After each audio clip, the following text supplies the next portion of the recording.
Special welcome to Matthew. What's happened there? Matthew Carter from Hurstville Private Hospital, and Michelle, who's assisting Sue. I'll declare the meeting open at I've got 6:05.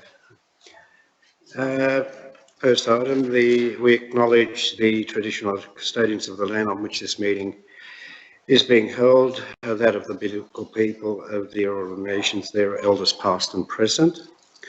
I do have to tell you that staff and public are reminded that this meeting is being recorded on audio tape for minute-taking purposes and is also being webcast live on Council's website.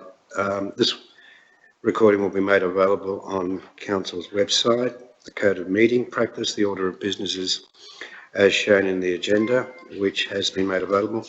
Staff and public are reminded that this meeting is open.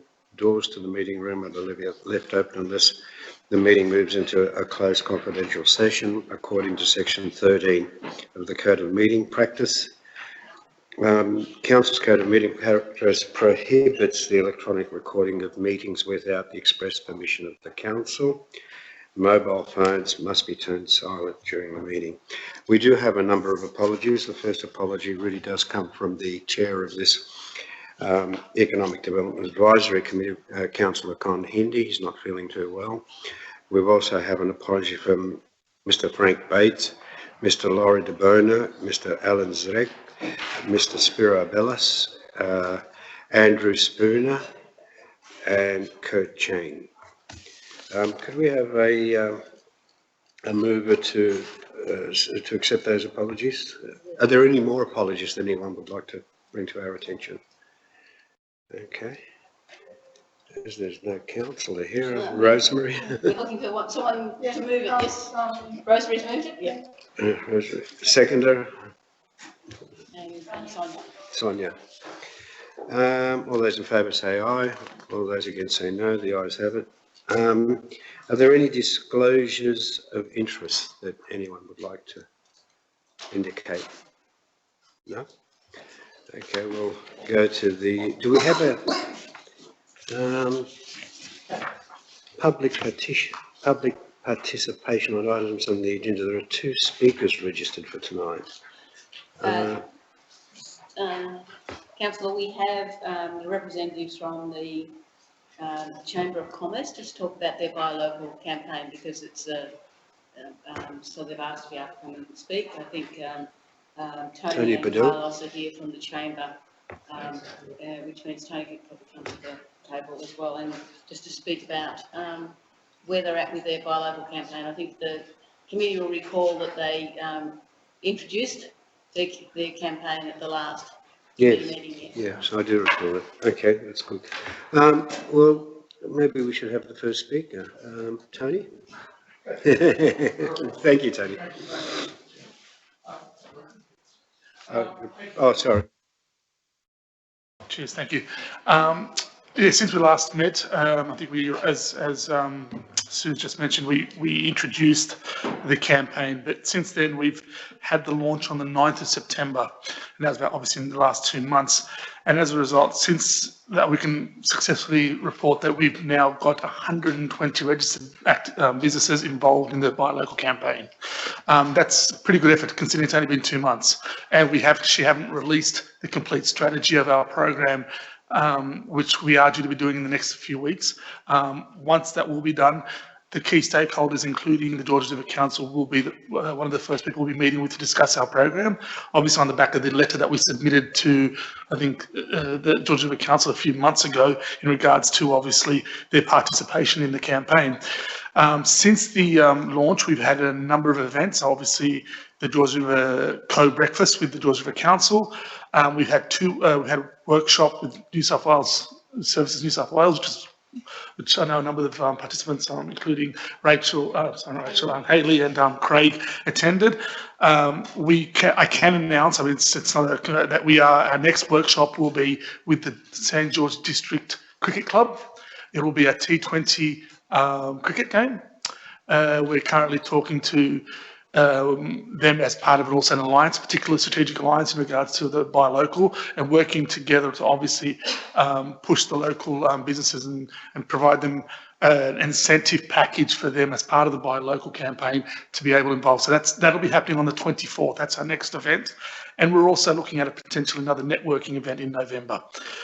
That will then take us obviously to December, which will obviously be the Christmas party. And then by that stage, we will have released our strategy for the next 6 to 12 months, which will include, I suppose one of the things we are throwing up, but it's not a concrete thing, is a business expo, showcasing the best of our local businesses.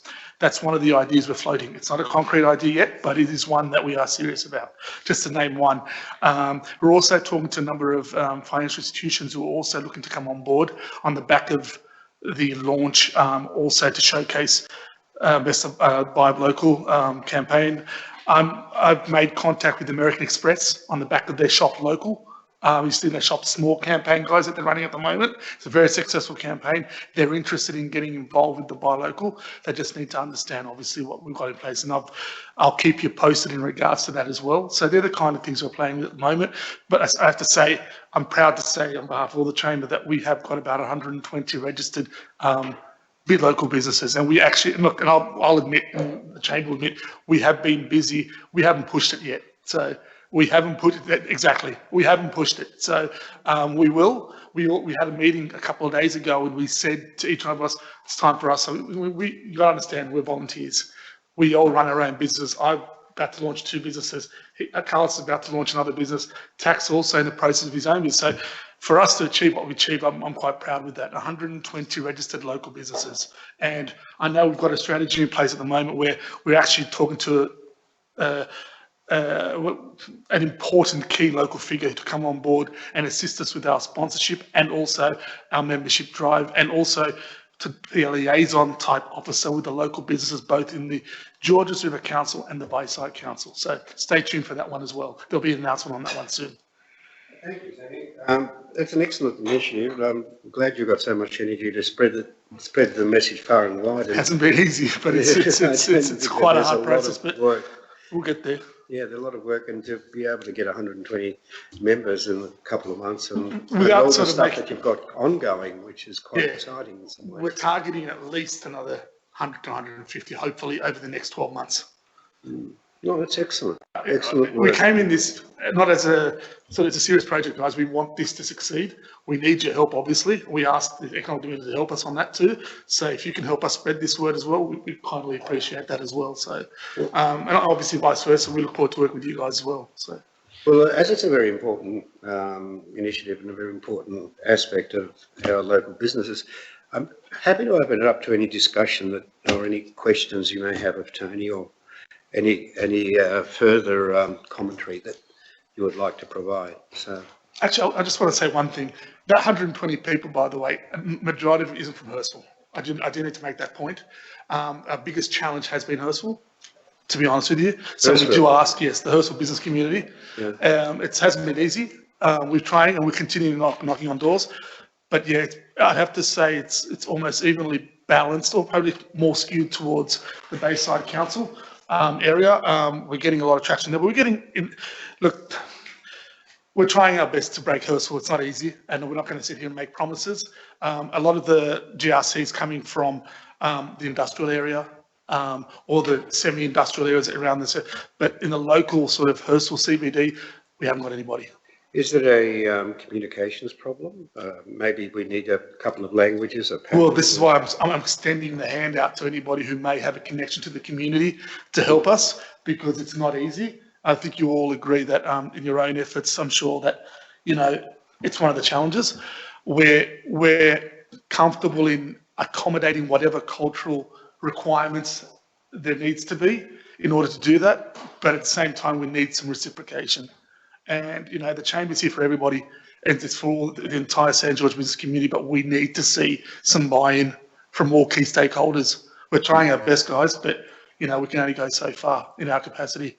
So in saying that, we are the St. George Business Chamber, and we cover the entire St. George business area, and we're focused on growing the whole area, not just one.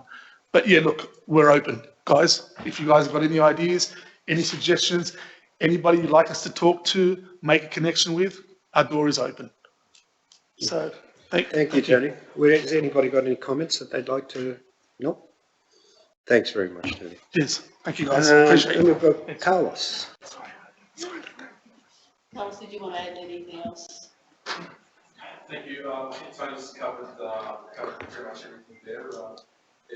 We are talking to both councils, as Tony suggested, Bayside and Georges River, and sort of the next step would be to unify the councils with this common agenda, by local, stay local. It is going to be something that's probably unprecedented in the area, but it is a positive issue for both councils, and one of the things we wrote to both Bayside and Georges River was obviously for some funding, where obviously we're going to have strict guidelines to separate whatever money is being spent into whatever money is being received from Georges River will be spent in Georges River Council, and vice versa, Bayside will stay in Bayside. So that's something I think hopefully in the new year we'll need to get everybody on a round table and sort of and go through that and sort of nut out what the possibilities are there. So it's definitely, both councils are definitely in this stage. Oh.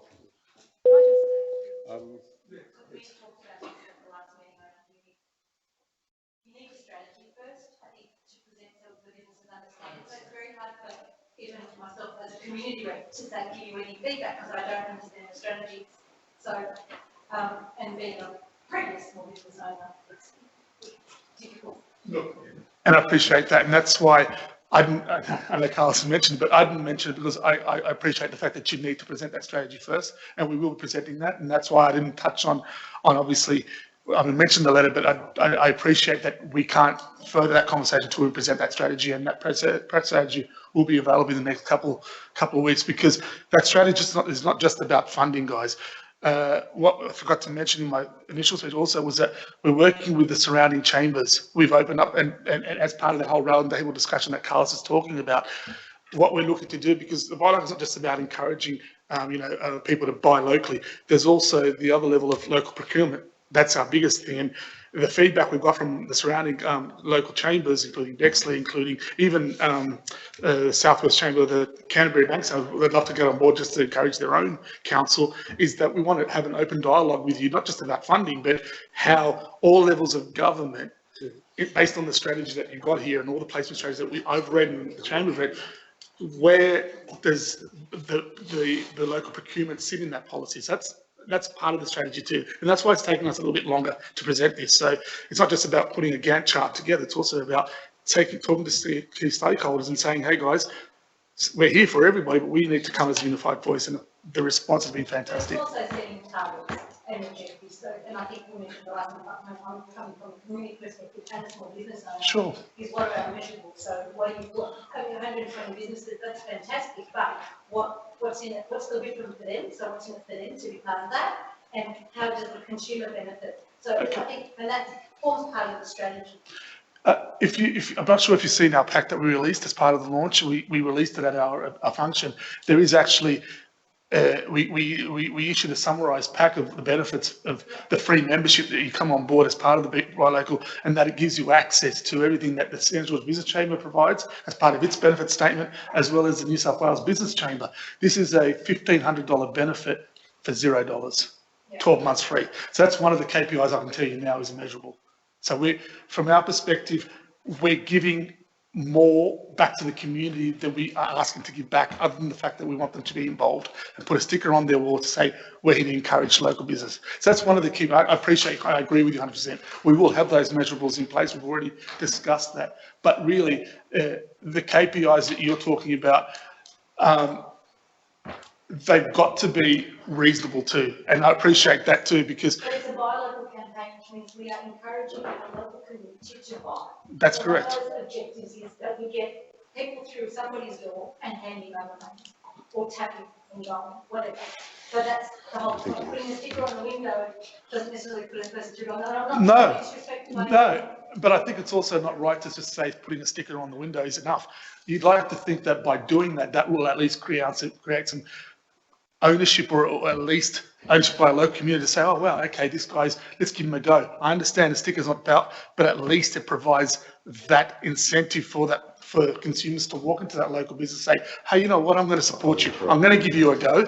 You stuff it up, I might not come back. But if it's up to them, the business, to then to say, you know what, this guy's come in, he's mentioned the buy local, I'm going to give him the best. And that's what we're asking of the business, our members, to say, hey guys, we're going to give you the platform for the guys to come, but you also need to step up to the plate and provide that specialised service. I appreciate what you're saying, agree, but I think it's about creating a brand and for guys to own that brand. And that's what one of the things talking to American Express said, we like your brand, what can we do? But you're right, they also asked for a strategy, and we appreciate that, and that strategy is now become one of our priorities as an executive committee. So Thank you, Tony. Sorry, I must interrupt at this point in time. If you've got other things that you'd like to discuss, by all means, after the meeting, but that's an excellent. I'm a little bit passionate.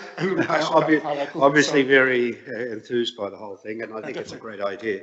So keep up the good work, and just keep informed, especially inform your councillors too. Thank you. Well, thanks to both of you, Tony and Carlos, but Tony, thanks for that. Now we're going to the confirmation of the minutes of the previous meeting. Somebody was here? Rosemary? We need a second. Thanks, Jeff. All those in favour say aye.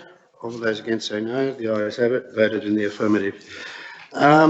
Now, the next item on the agenda is the council reports, and the first item is the Building and Business Identification Signage Report. We do have an unfortunate situation, and that is that Andrew Spooner, who's the manager of this area, is not feeling too well, and he's the sort of person that actually puts a lot of effort into what he does, and I think I'd rather wait for him to come to the next meeting. If we could, I suggest we defer this item. Unless someone, I'm happy to take any comments on it for further consideration for Andrew, but if there's no further comments on it, we could have someone just move to defer the item till the next time that Andrew is available. Someone have a question? Yeah, and Matthew. Thank you. The next item is the COBRA Collaboration Area Place Strategy. Sue, you might want to just fill us in a little bit more on this. So I've invited Beth from the City Strategy and Innovation team to present shortly, speak to the shortlist. I'm trying to remember the way to say that. I should have practiced that. And I'm happy to add anything as well. So Steph's been our representative with, has been George Street Council representative working with the Greater Sydney Commission in the development of the place strategy for COBRA collaboration. Thank you. Thanks, Sue.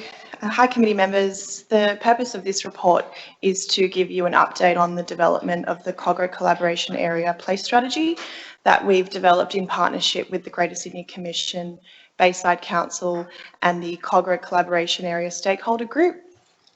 So just as some background, COBRA is a strategic centre and a health and education precinct, and for this reason it was identified as a 2019 collaboration area by the Greater Sydney Commission.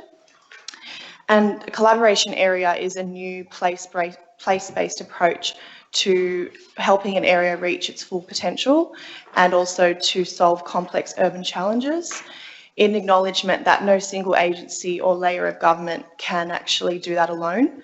So it brings partnerships in place to the forefront with state government agencies, local council, key anchor institutions and community service providers. So it's quite an innovative approach to planning and place-based work.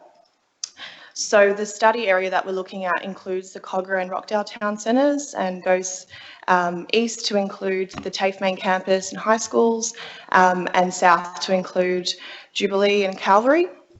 So the draft place strategy has a vision and identifies challenges and impediments to achieving this vision, and as well it outlines a number of actions to actually deliver on this vision. And so it's quite a long-term outlook.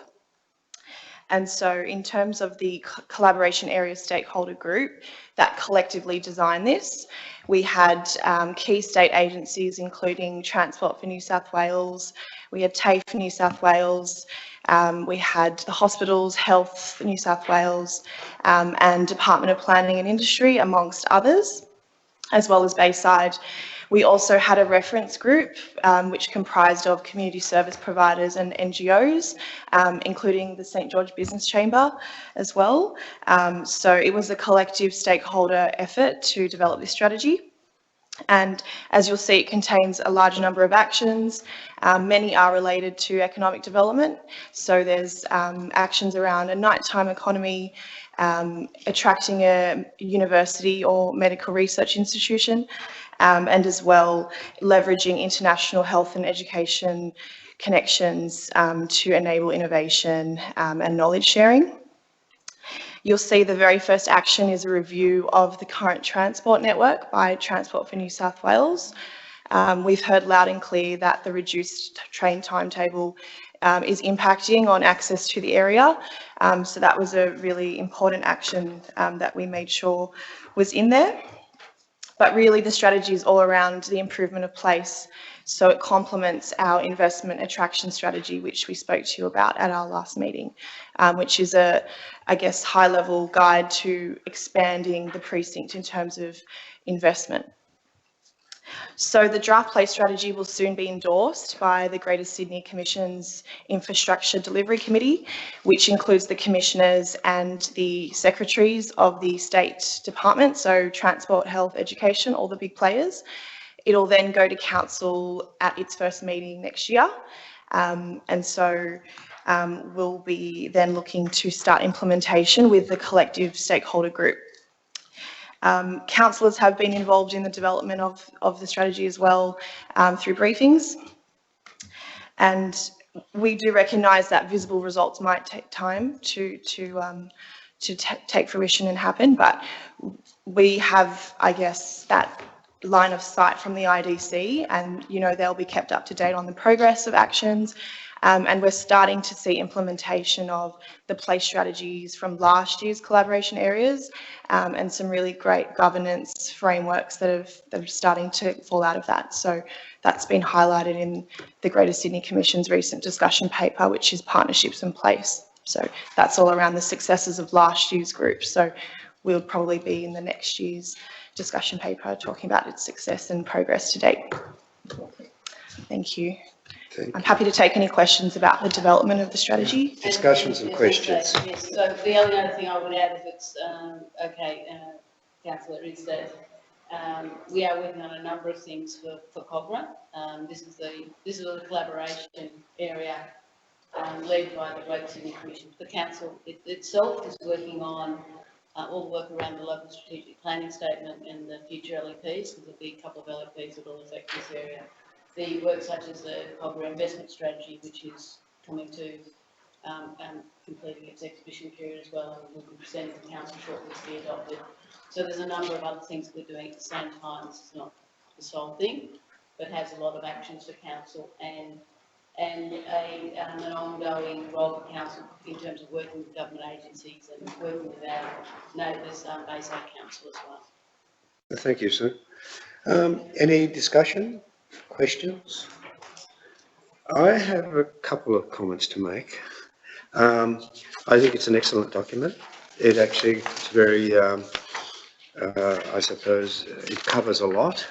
It has some very, very good ideas and sets various excellent parameters.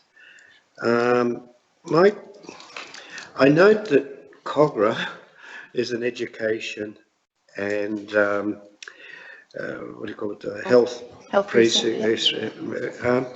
What is Rockdale? Rockdale it serves as a supporting centre to the Health and Education Precinct through housing and that retail function. So in the document, we're trying to, I guess, really define the roles of the two centres as being supportive but complementary. But yeah, really, Kogarah is the Health and Education Precinct, and Rockdale, in its close proximity, provides complementary services to its key workers from Kogarah.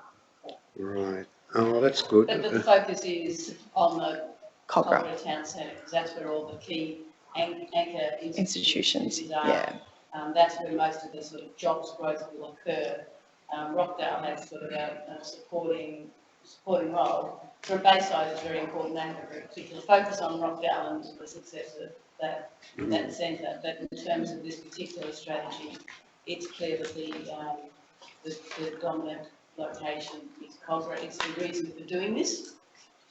Rockdale's not the reason for doing this. Yeah. Well, that's what I thought, and that's where it seems to be heading. And I suppose that Rockdale will end up just being a support. That's right. Overlap, if you like, because most of the area that belongs to Rockdale or Bayside is going to be mixed residential commercial That's right. development all the way from, let's say, Highway. Kogarah down to Rockdale. So we've got to see what sort of advantages we can get out of that, but I'm not sure if there's going to be too many. Basically, it'll just be flooded with flats and ground floor retail. The other question I have, and the thing I'd like to, there's the how can I put it? There's the complexity and the beauty of documents like this, which propose to do a lot of good work, and the intentions are great.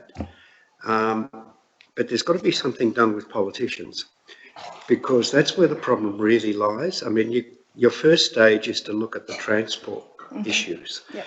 Now, my biggest problem with transport issues, I suppose I go back 2 state elections ago, when all of a sudden some politician lived on the north side doesn't know what the south side looks like, and decided that they were going to make Kogarah Station a junior station as opposed to a senior station. And what I meant by that was that Hurstville got flooded with people, and Kogarah became a station where 3,000 people that came in and out of the Kogarah Station had to find somewhere else to go and park or take the bus to.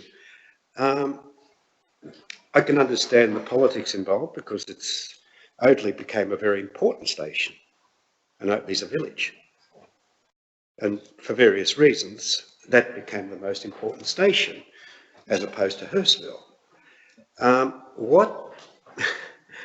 What beliefs do you have that you'll be able to make any changes, considering, I don't know, when I was handing out for the state elections, every person that came out of Kogarah Station kept saying, this is disgusting. Now, what beliefs do you think that you're going, what great,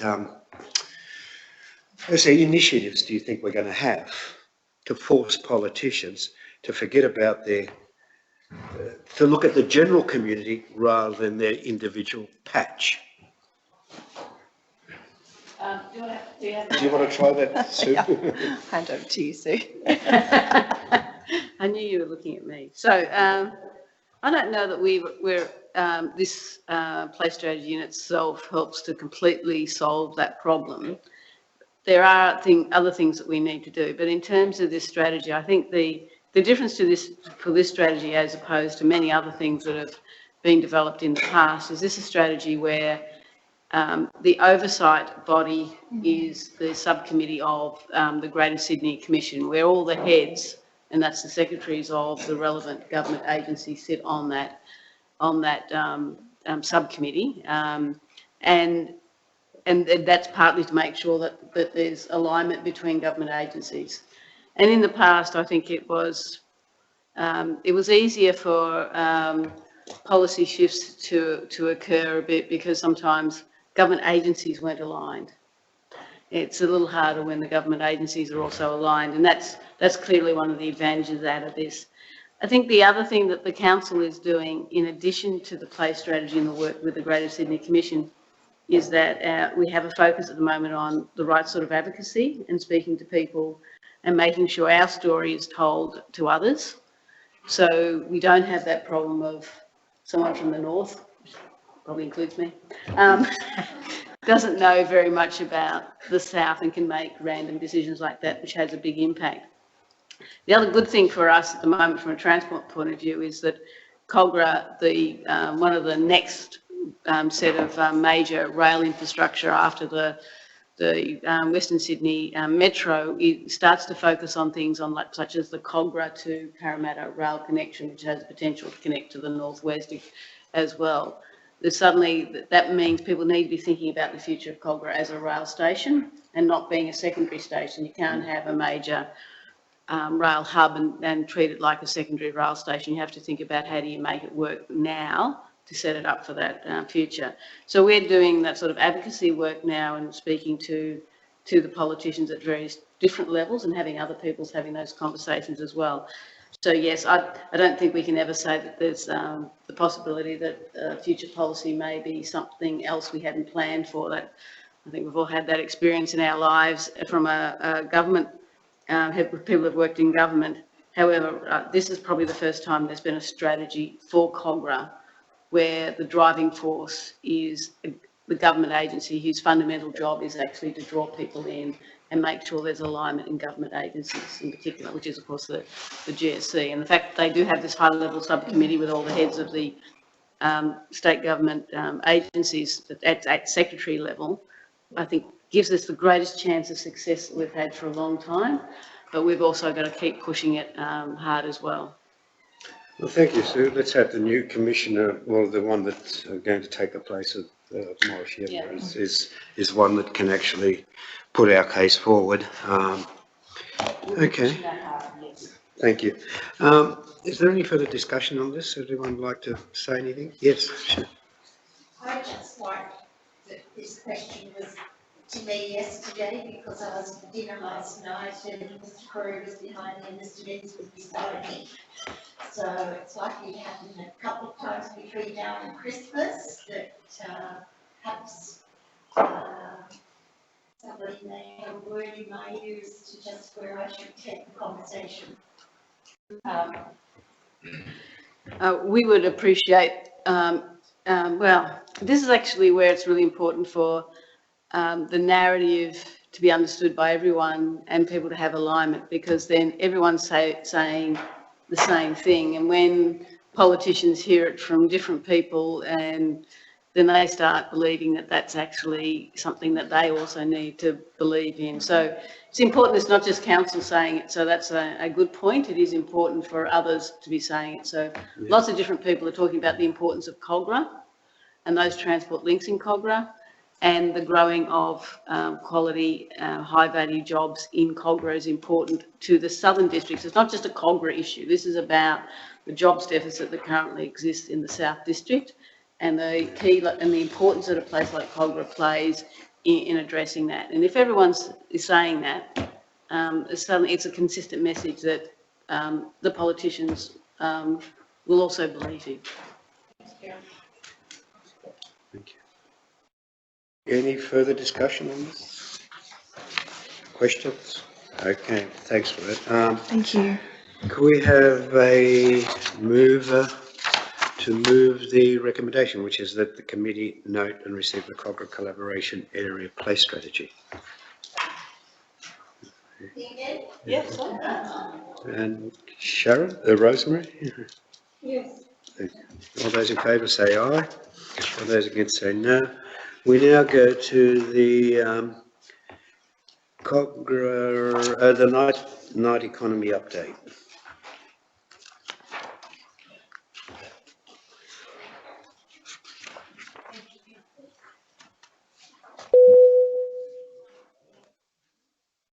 Thank you.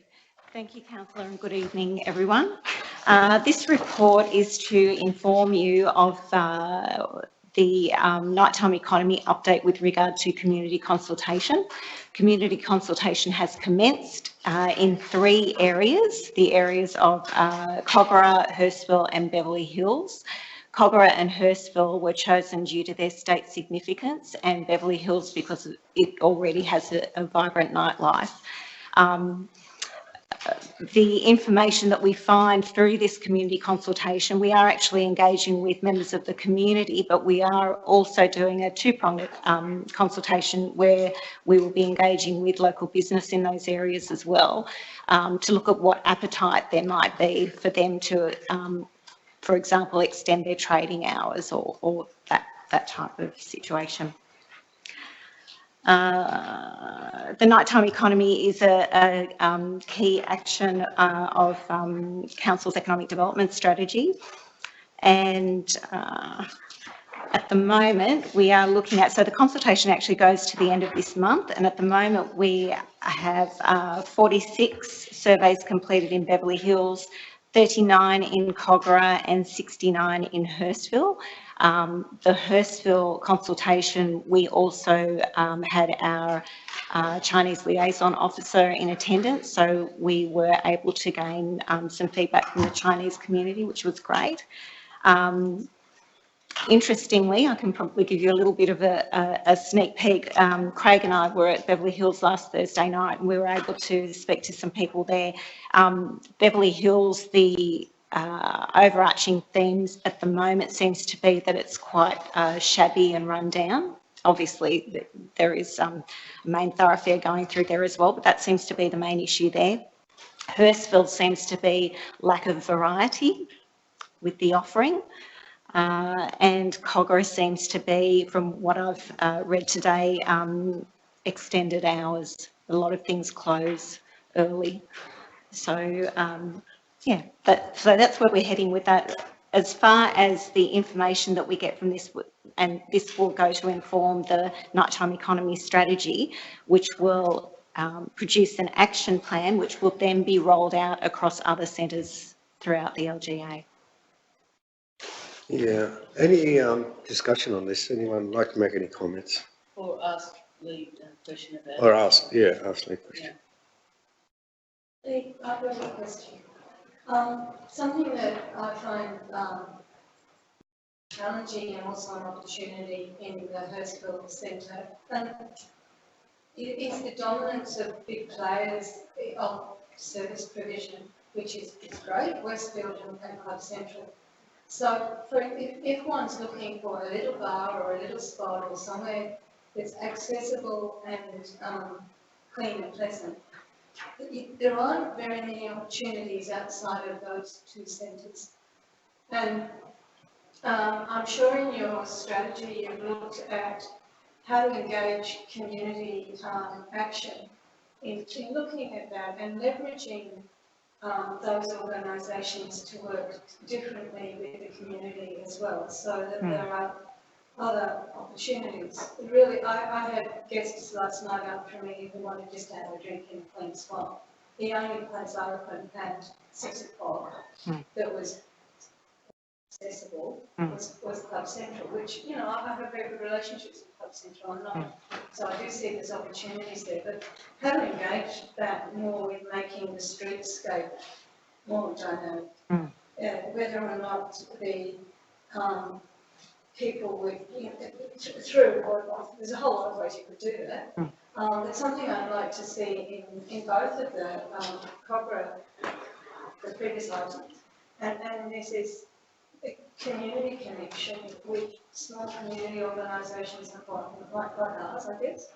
But how do you engage the energy of the people that we have to connect in Georges River at night and so on? We do connect a lot with Westfield. We have lots of activities there. Yeah. There's ways of connecting community with the streetscape other than business. And looking at cause-related issues too, that do connect people's hearts and minds, like, you know, the sustainability, the environment, lots of things that have cause-related issues as well. Interestingly, if you look across the LGA, most of our nighttime establishments are alcohol and gambling establishments, apart from on a Thursday night when we have Westfield late night shopping. Studies have shown, both in Australia and internationally, that the way to organically grow a nighttime economy is not through, obviously your small bars will come, but it's actually through retail and finding out whether retailers have an appetite to open later, because you're not going to you will bring out your larger age groups, so your families and that type of thing, rather than just the people that can go to bars at night. Yeah. So, and that will bring in obviously the community groups as well. So I think we're looking at it holistically, because we want something sustainable, and it's not something that council can look at tools for extended hours and late night tradings through DCPs and that type of thing. However, it's got to be an appetite with the businesses and the community to actually go to that place, rather than just relying on your bars and your gambling establishments. So I absolutely hear what you're saying, and the community as a whole needs to be involved in this. Yep. Attorney. On behalf of the Chamber, from our perspective, we actually are excited about this strategy with the night strategy. We actually openly support it. I agree with your comments about engagement. The biggest challenge I think we'll have is, just going back to your comments about the feedback about the face, the tiredness of Beverly Hills. We're getting the same feedback, and we've discussed this before. I think the big issue we have that we see from our members is variety. The common thing that we get back is the area lacks variety. It's not very family orientated. So if we're talking about engagement, I think it is necessary for us to get, and look, there's a lot of young families in this area, irrespective of backgrounds, who just want to get out and spend some family time with them. So we need to, all of us, work together on a strategy somehow collaboratively to get young families, or provide that network or opportunity for them to go out at night and feel safe. I'm not saying that there's a crime issue, don't quote me on that, there isn't, but we need to provide something for them to say, hey, you know what, just before I take the kids to bed, what can I do, or where can we go out on daylight saves is a perfect opportunity for people to be out longer and having fun. We don't have that, and that's something we all need to collaboratively work together, and that's our biggest challenge. I mean, the night economy is a great start to get people out, but how we do that, and where the Chamber itself would stand up and say we're happy to, in any way we can, sit down and discuss this. But I agree with you, Leah. We need to get it out there, and the best way is to get families encouraged and involved in it.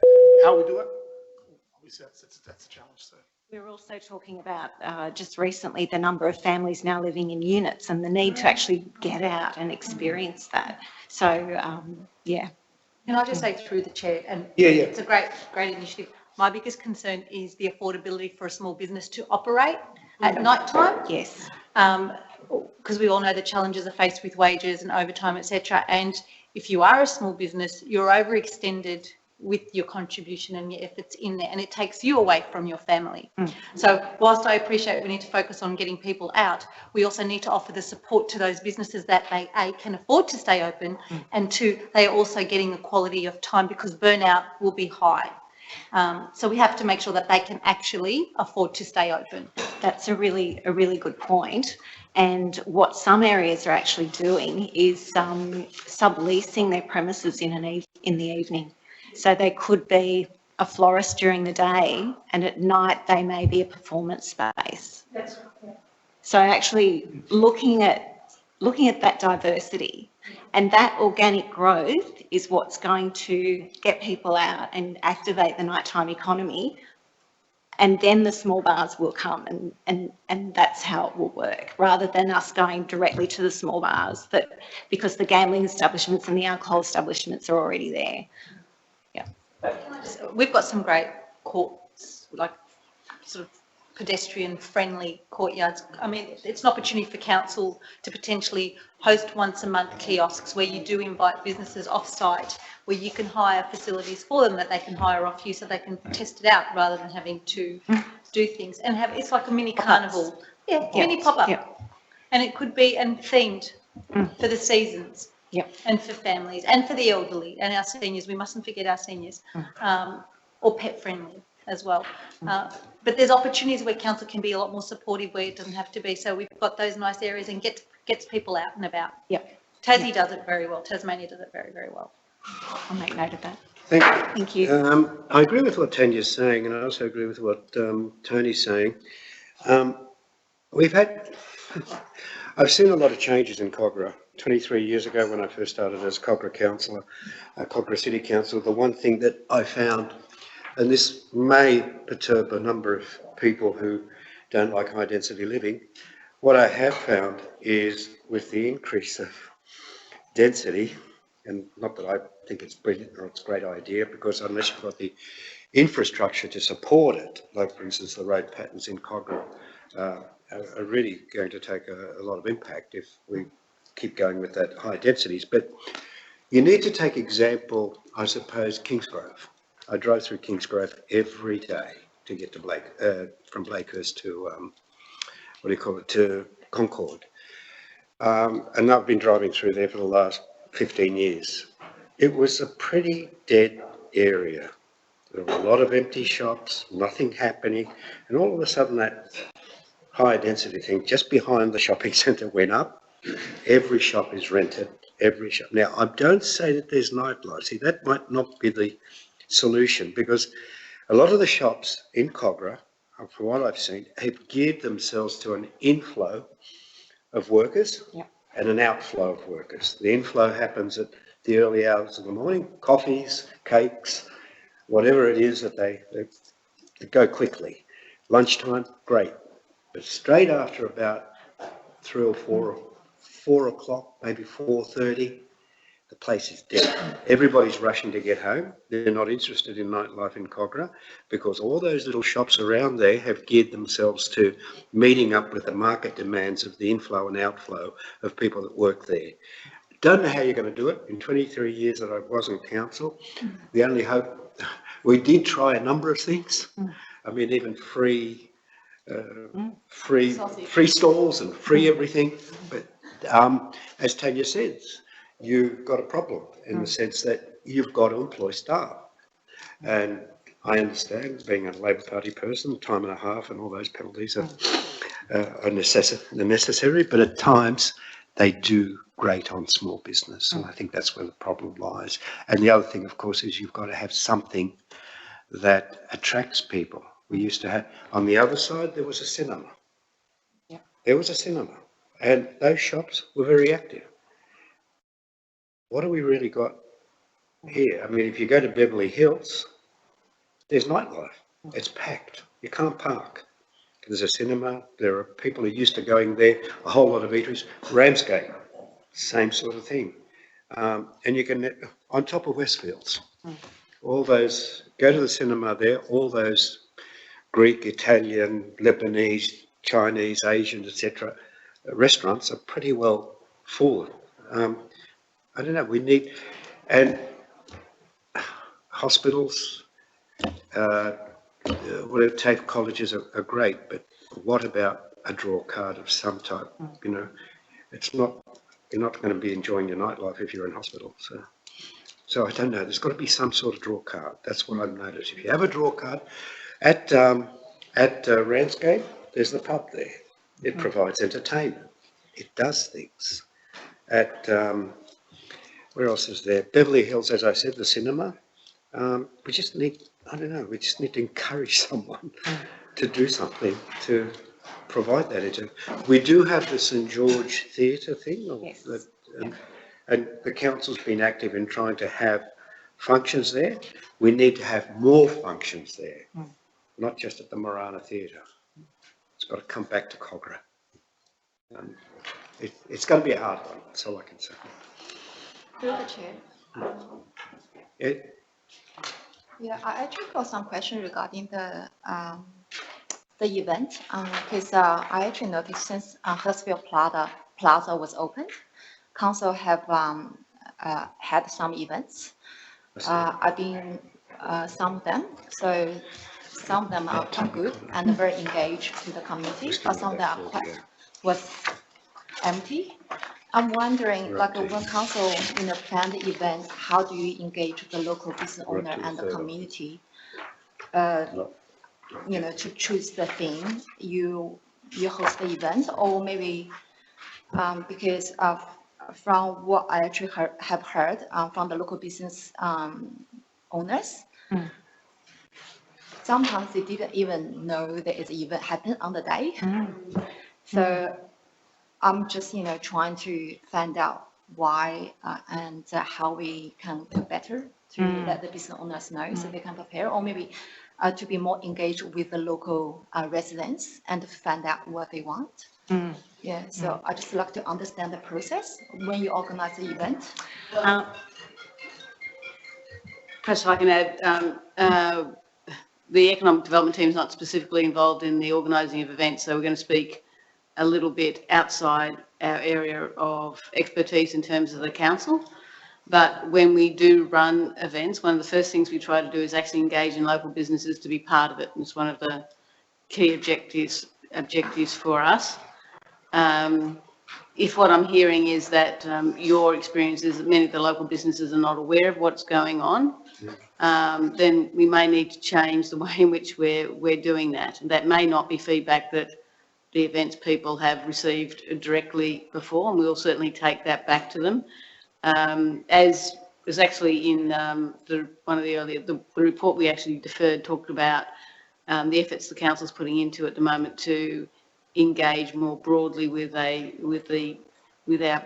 business community, particularly in Hurstville, which is there are some challenges to that. For example, we have been working on establishing our WeChat account, which seemed to be a straightforward thing, and then we found it's not quite as straightforward as we thought it would be.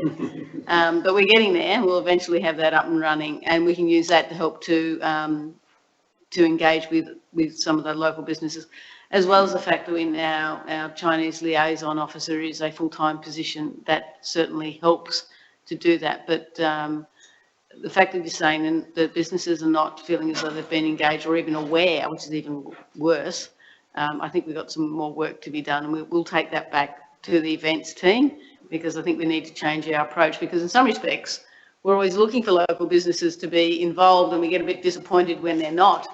We were having this conversation earlier today in another meeting I was at, so we get disappointed the local businesses don't want to be involved, and now I'm hearing that the local businesses aren't aware that it's happening. So the good news may be that we both want the same outcome, but we're going about it the wrong way.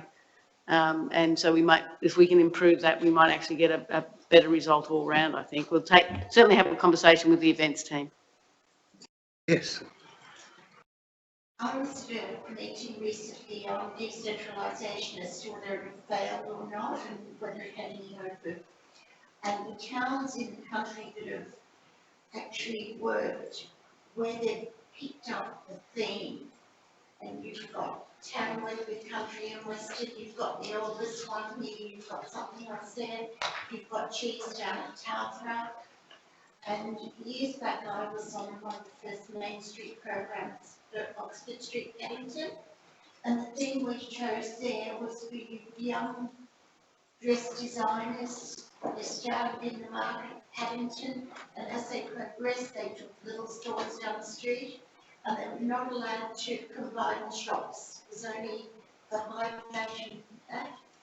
Then a bit later we started in the King's Cross area, the King's Cross 2000, because they wanted the nightlife to move west, because people were coming from the west and there was no transport.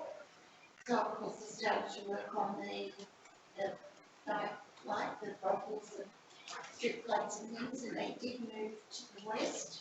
But to get residents to come in and to be able to occupy buildings with other, we had to make sure that we were getting supermarkets and fresh fruit and vegetables. The big market there on a Sunday was specifically started because the gay guys were coming in and picking up the young men. Rotary came and started that market, so the whole thing changed. We revved up the City Council childcare because that was what is needed for families to come, the other to go west. So I'd like to suggest we've got 3 distinct areas. Beverly Hills is already jumping with small restaurants. You've talked about the movie theatre. Maybe we need to do something there. Try to get that running. Copper, obviously, we need something to get the doctors and the nurses to stay and live in Copper rather than spreading out. And of course, Hurstville, I think we need to go the same way as Chinatown and declare that this is our Chinatown. And I don't want to take up too much time, but Sydney University came to me and said, we want to take over Gardens on Forest. The big money that's going into the student union is coming from Hurstville. They looked around, Hurstville did demographics of all of Sydney. Made me an offer I couldn't refuse, and 12 months later, they gave my business back because there was the fact that they had Asian people in Sydney, uni, sending them out, and despite the fact that they had employed Asians at the gardens, it didn't work.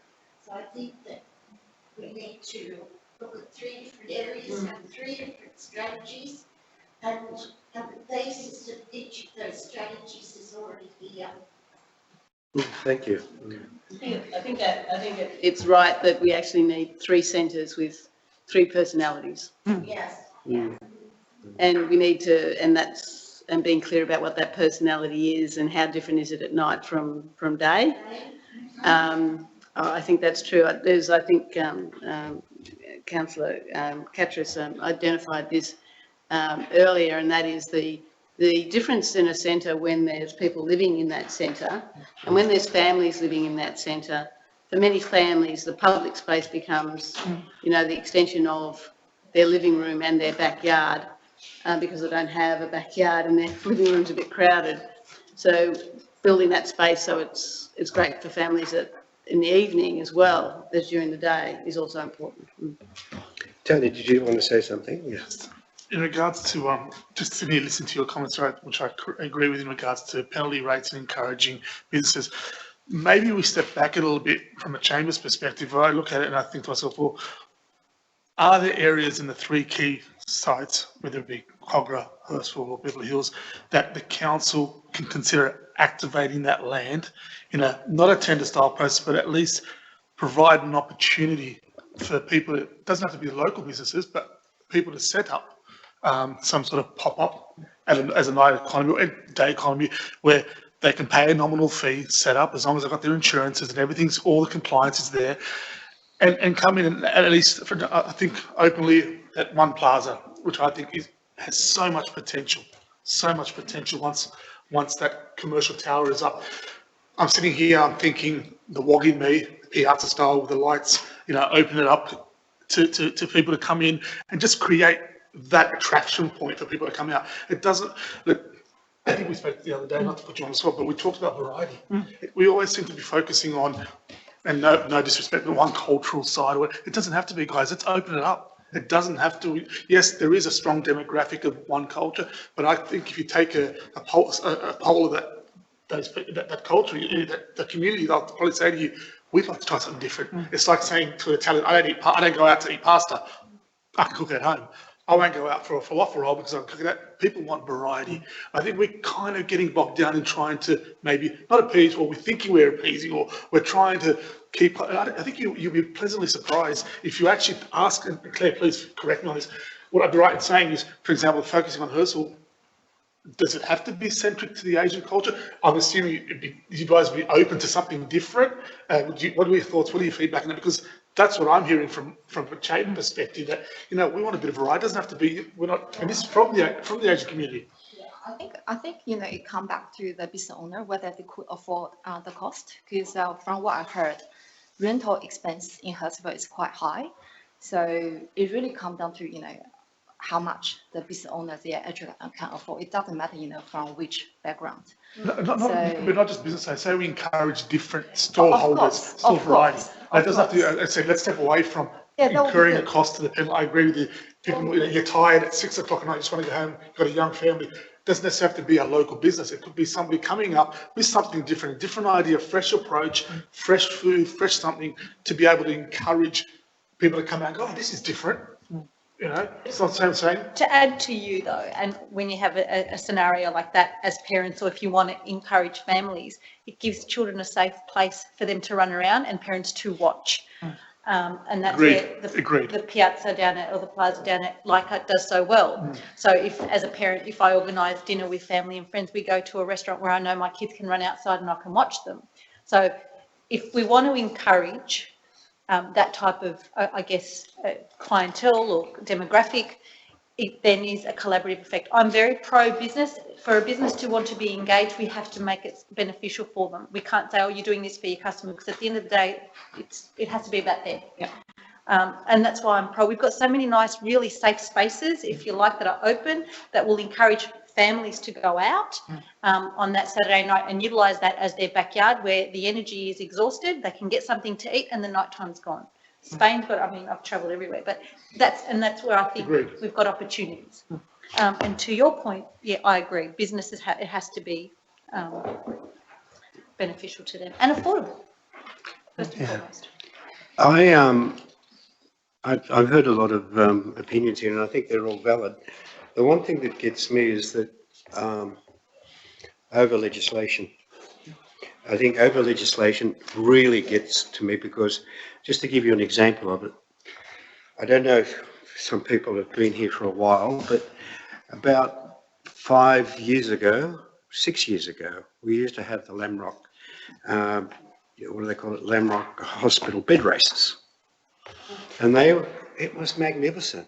And the teams would get together, they'd put someone in a bed and they'd race down the street as a team, and they'd love it. Someone got the idea that that was an occupational health and safety problem, a work problem. Someone will fly out of the bed and we're in trouble. But in the 20 years I was there, no one flew out of bed, no one crippled themselves, nothing happened. Sometime, and I'll give you another example. The Greek church.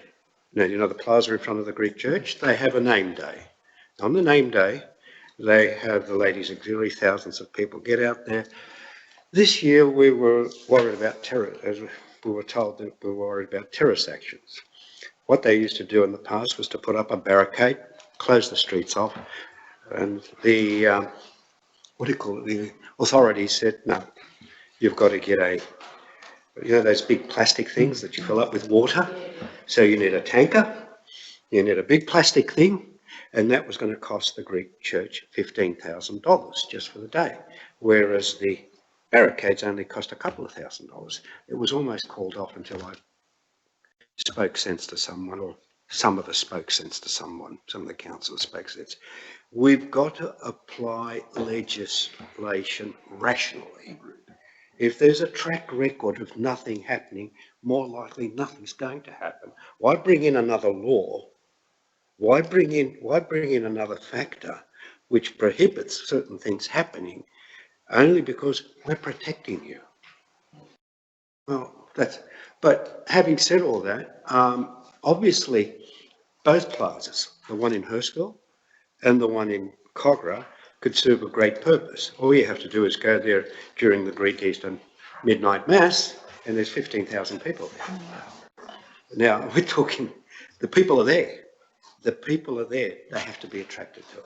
And I think your point about giving it an identity, and I think Sue, giving them all an identity. I mean, we get 50,000 people in Chinese New Year. And you don't know those statistics until they're told to you. There's 50,000 people going through Forest Road all day. So there are people there. They've got to be attracted to something. What are they going to be attracted to in Kogarah? Church, maybe?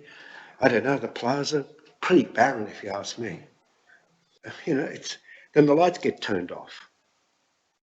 That's it. So there's no activity there. But I suppose the other thing that was mentioned about encouraging, I don't know who, I think it was you, Sue, encouraging the doctors, the nurses, the surgeons to stay in Kogarah. And I think that's another thing that will happen. Unfortunately, you got to weigh one thing up with the other. As a councillor, you're trying to beat the drum of anti-high density. As a person that wants to activate it and help small business, you're saying build more boarding houses. The problem is our community doesn't like boarding houses because it's the wrong name for a small accommodation. It shouldn't have ever been called a boarding house because I designed those things in other areas, not here. But what I'm trying to say is the boarding house of the past, which was the, in inverted commas, and I don't mean this to be the case, but of the past, which was a down and out shared bathroom facility, shared toilets, grotty old places, they're going. They're almost gone. What we're getting is a high divorce rate, high singles, maybe not getting married, and they want a small piece of accommodation. And in these, what they call new age boarding houses, they've got a kitchen, a bathroom, an ensuite, a wardrobe, a sitting area. But we're still stuck in the past of what they are.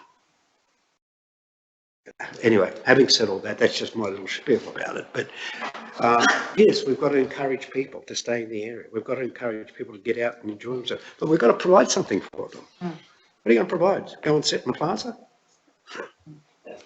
Yeah. Anyway, I just think that Cogra is going to be a difficult one. Hurstville, not so much, because I think you can play with Hurstville, because there's thousands of people that converge on Hurstville. But after 5 or 6 o'clock at night at Cogra, it's dead, it's closed, it ceases to exist. That's the problem with Cogra. And I think you'll find the problem with Rockdale. Similarly, the only places that seem to function in Cogra are the pubs with the poker machines. And the club across the road, the rugby league, St George Leagues Club. So they're the ones that, and you've got to provide something, as Tanya says, for the seniors, etc. I think it's really important. But, you know, what do they enjoy doing? They enjoy mingling, being with people. Why do you think they go to the club and you have a lot of elderly people playing the pokies? Because they get noise around them. They feel people around them. There's loneliness there too. Anyway, I can go on. Okay, now, has anybody else got this? Yes, please. Regarding the night economy, say, in Beverly Hills, because it's all the restaurants in one street, all the way down 10 or 20 together, whereas the geo in Hurstville is quite spread out. One over here, one over there. So even with the same number of restaurants in Hurstville as in Beverly Hills, you probably won't notice. And it won't get as busy or look as busy as Beverly Hills. Now, I mean, so whether it's might be just a thought, encouraging sort of restaurants to perhaps to open up close to one each other. Say at the moment in restaurant, in Hurstville, restaurants open up to 9, 10, but in between there are supermarkets, grocery shops, they all close 7 o'clock, 8 o'clock. So one restaurant here open, bright lights, but the next few shops all dark. So it doesn't create a sort of vibrant visual to attract people. So just a thought. Yeah, that's a very good point that you make, because that's what happens in Ramsgate, all the way down both sides. Bayside Council, the border of Bayside Council and the Rocky Point Road section. That's pretty good. And I think you're right. The other thing that used to impose a lot of restrictions on the opening up of a restaurant was the amount of parking that they had to provide. And, you know, having, I suppose, taken up the cause for some restaurant owners, and they were saying, but look, we're going to have a few tables and chairs. The people are already here, they're coming to eat. So why do we have to provide more parking? And my view is, let them use public transport. If they're disabled, we've got disabled parking places. But the parking was an issue, and in Cogra, I think we changed it to match the commercial rate of parking. But there are still some councils, and there's still, in Hurstville, I think the rate of parking is high for restaurants. And that's where another problem lies too. Yeah, that's a lot of food for thought. Thank you. A long way to go. It's a good start. It's a good start. Thank you for that.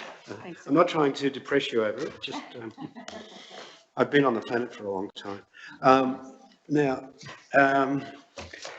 We need a motion for the recommendation.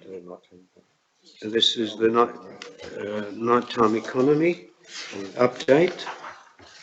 The nighttime economy update. Moved by, seconded. Moved by Stephen, seconded. All those in favour say aye, all those against say no. Oh, I was, Andrew.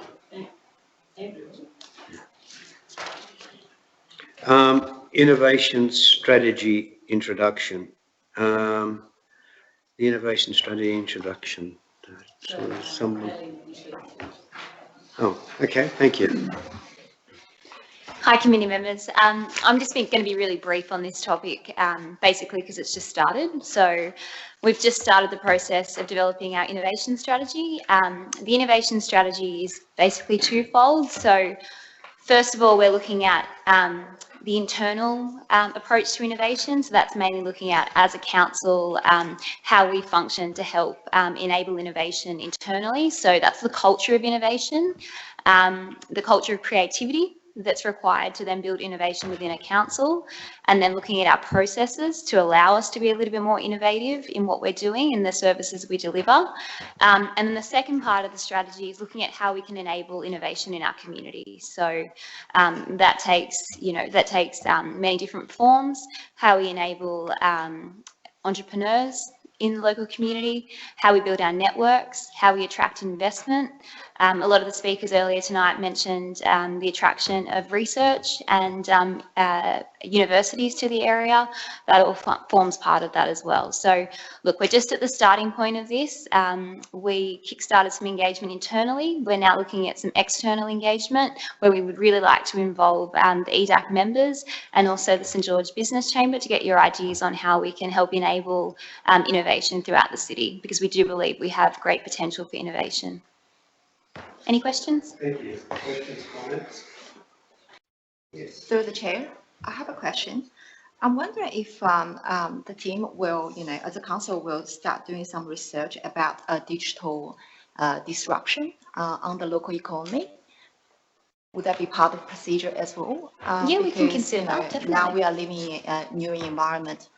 I think lots of local business actually got impact from this digital world, especially like retail, restaurants, even some of the traditional industrial business. Yep. So, and even a few days ago, I read news from later. So the CBA in Oatley actually closed. That was very surprised, and I believe our local council actually lost a few jobs there as well. And then also Westpac closed their branch in Ramsgate.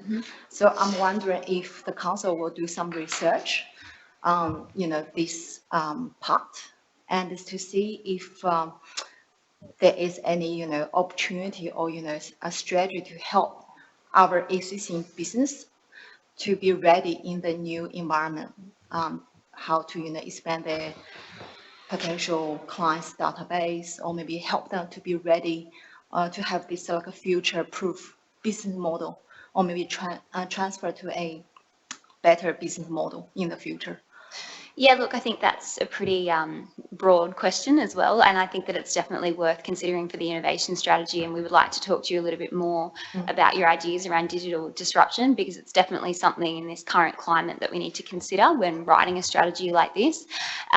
There's probably other strategies that could address some of the other components of the question, making sure that businesses are ready and for those future trends, those different shocks and stresses and just the way that the market is changing. And we would definitely like to work with a lot of other stakeholders in developing strategies to help address that. But yeah, in terms of innovation strategy, digital disruption, we definitely need to consider, and we'd like to talk more. Okay, that's good. Thank you. I might just also add, I think there's an issue from a council point of view as an organisation about how our business is disrupted by things that happen around us that we hadn't planned for. We have planning frameworks and legislative frameworks that didn't anticipate the Lime scooter, for example.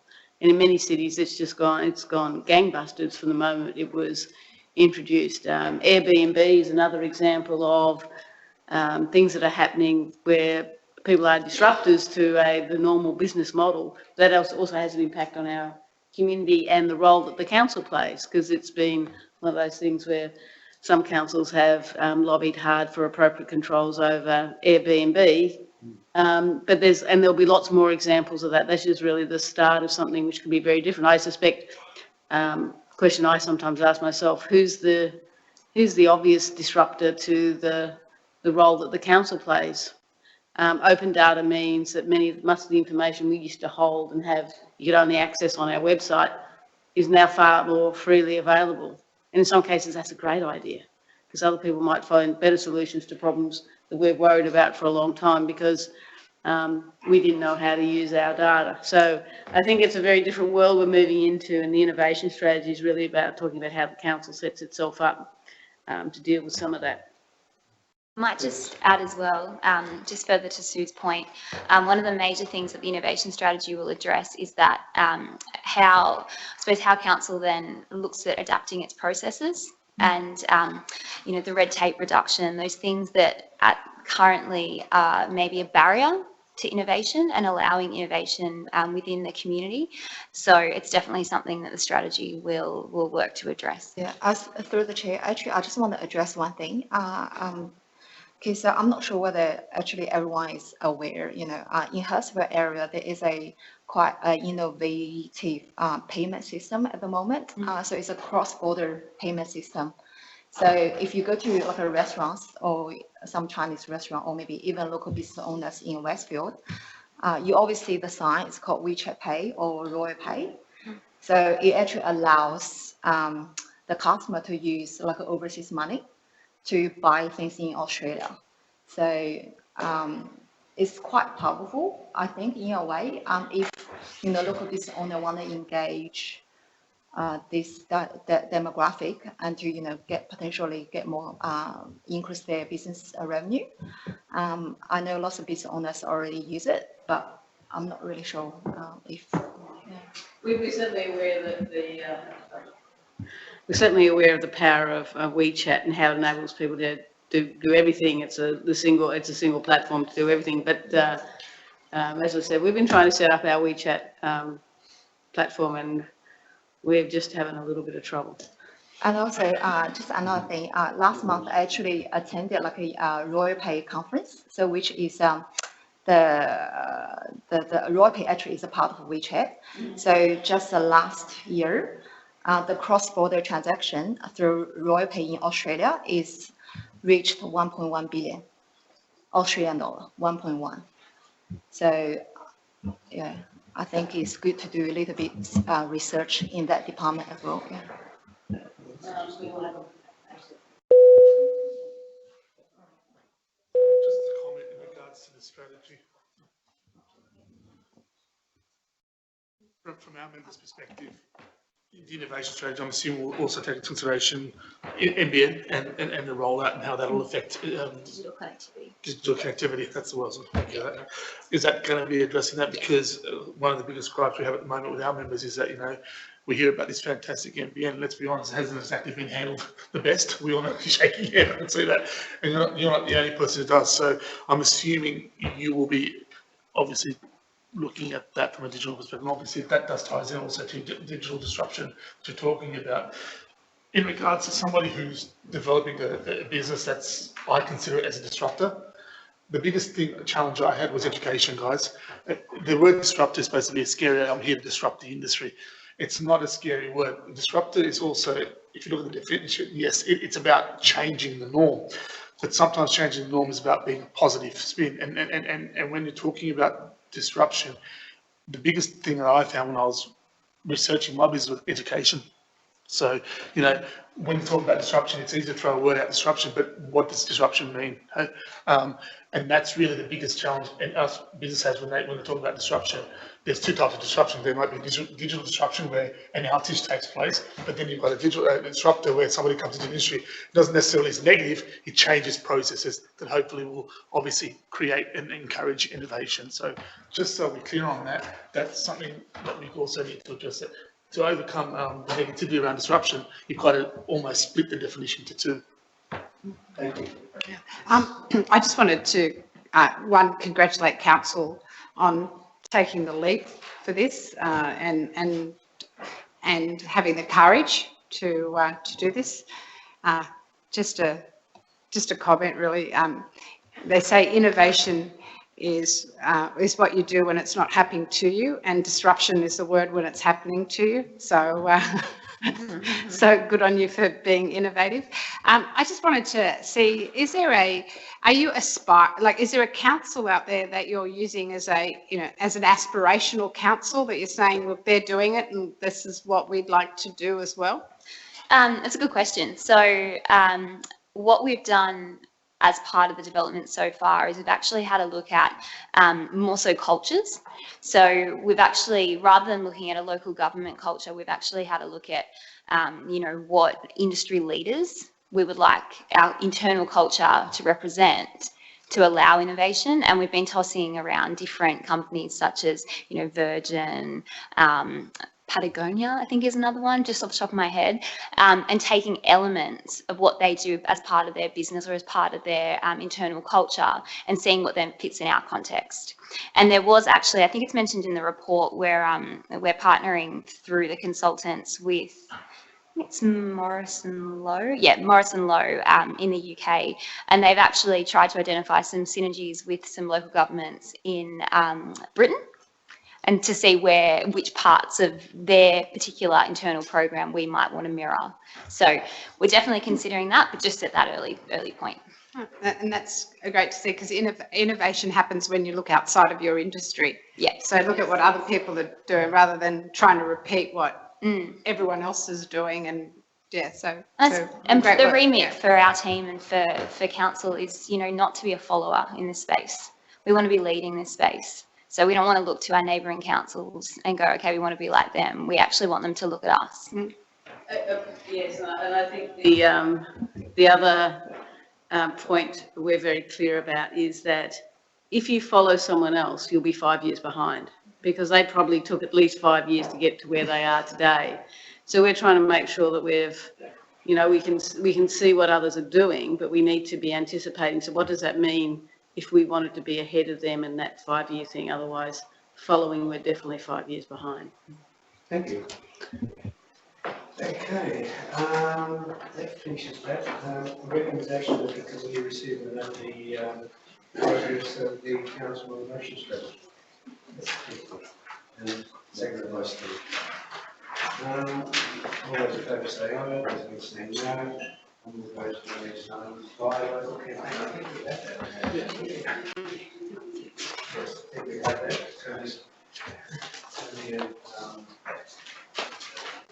We just need a mover and a seconder. Sorry, it needs a mover and a seconder. Yeah, or the report. I'll move it. Moved by Tanya, seconded by Tony. Say aye. St George Business Breakfast.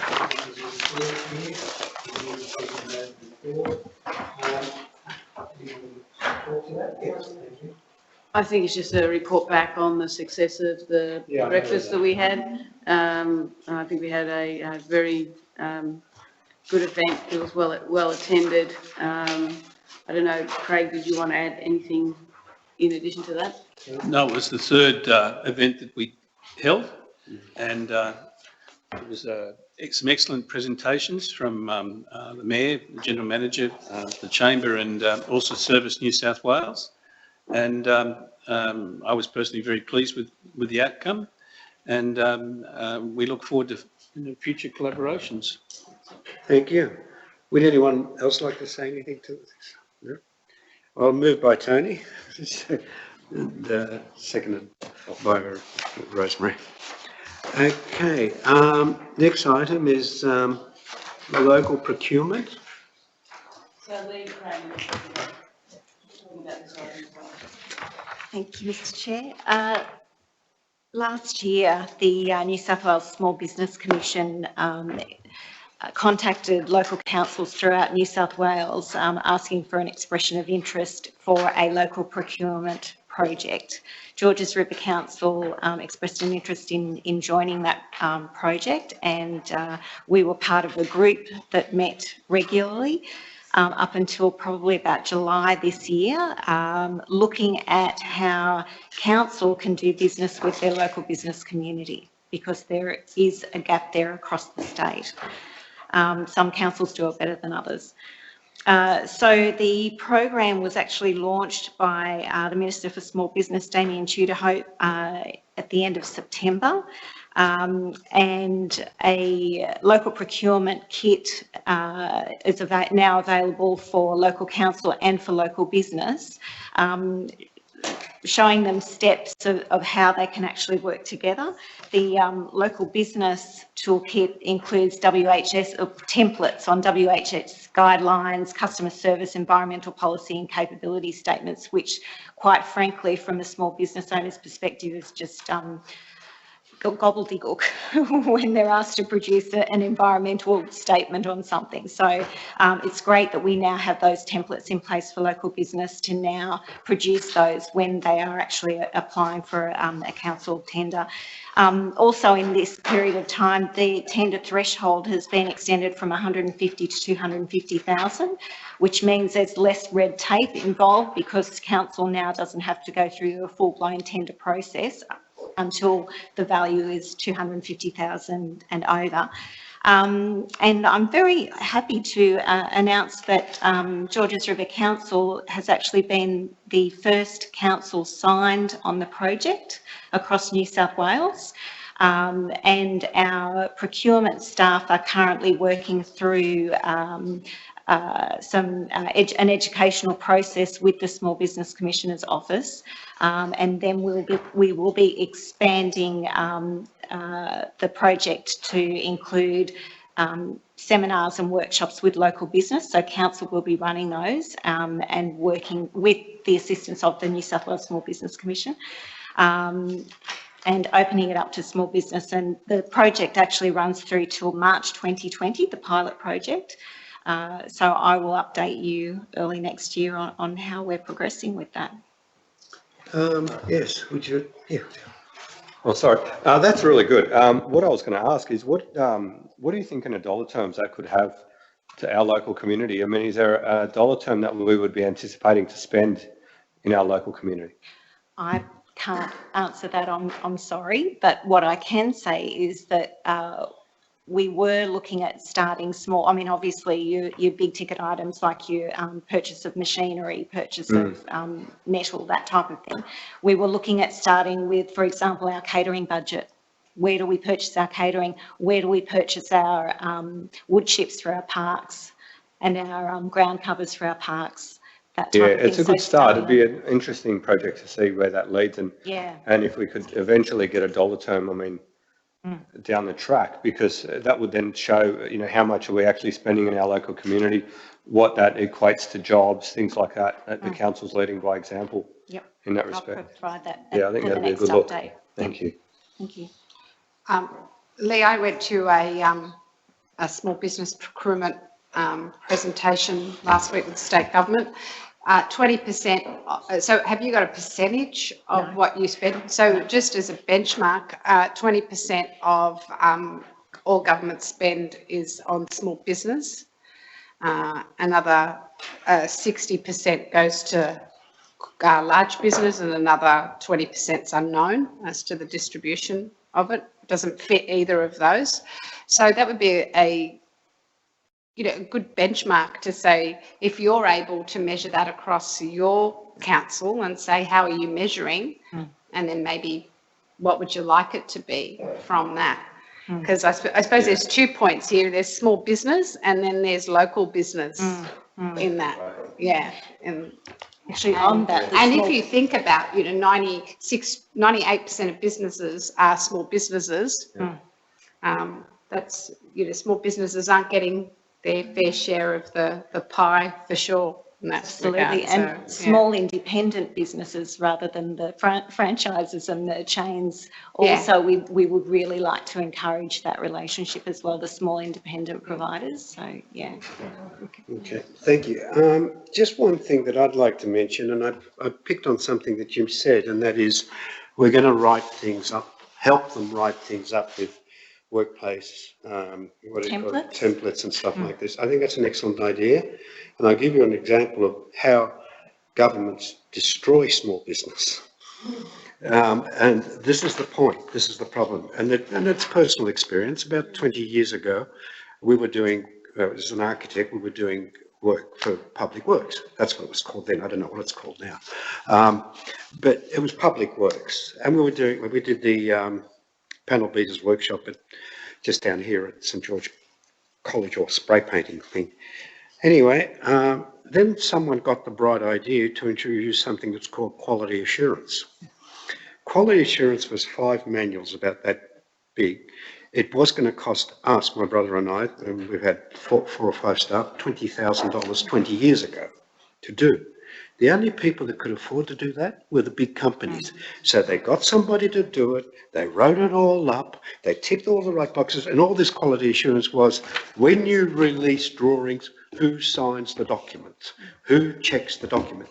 Stuff that architects do on a daily basis, irrespective of, they don't even have to, they're trained to do that. They don't even have to write it up. But this type of bureaucratic process kills small business because they cannot afford to spend the money that those big companies can afford, the big groups of architects. I'm only using my personal example. I'm sure others have their own personal examples, but and write up all these manifestos, manuals, etc., which cost about 20 grand then. I don't know what they cost now because we didn't bother to do it and we lost the Public Works work. And that's how governments destroy. Some bureaucratic, whatever, I won't name them, decides, hey, this is a good idea. I justify my position here. Let's screw small business. Anyway, that's the sort of thing we've got to get out of.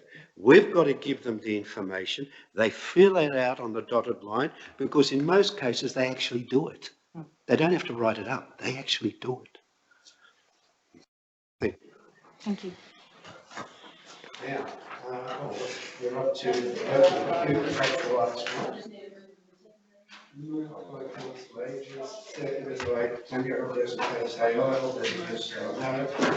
Before I close up, if anyone's got any comments they'd like to make, like a general business comment, or if you've had enough, let's close the meeting, and thank you for attending. Thank